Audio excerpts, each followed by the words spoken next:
Comenzábamos julio con ese tiempo fresco, hoy lo terminamos con una jornada calurosa. ¿Y qué mejor que refrescarnos con una bebida típica de la Comunidad Valenciana, muy sana y además completamente natural? Vamos a ver cómo hacen la horchata. Es rica en vitaminas, reduce el colesterol, pero sobre todo es muy refrescante. Nos hemos venido a Alboraya, en Valencia, el único punto de la Unión Europea que cultiva chufa, porque hoy es tiempo de horchata. Esto que puede parecer la planta del arroz es chufa, más que chufa, la planta de la chufa, porque la chufa es el tubérculo. María, ¿cómo se cultiva?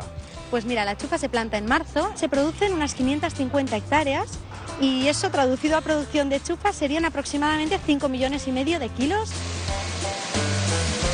Una vez recolectada se lava y se seca en secaderos como este. María, ¿por qué se seca y durante cuánto tiempo? Pues mira, más que un secado, lo que hacemos en estos secaderos es un curado.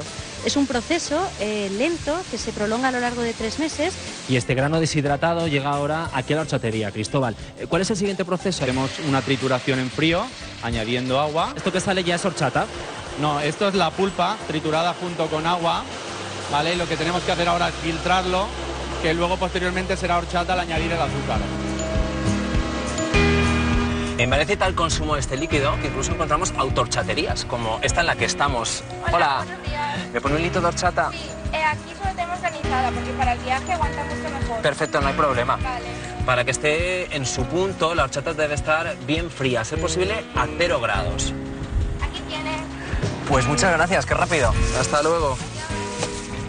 Cuenta la leyenda que el rey Jaime I preguntó qué era este líquido y una joven le contestó que leche de chufa. Él le dijo en valenciano, això no es llet, esto no es leche, això es or, chata, esto es oro, guapa.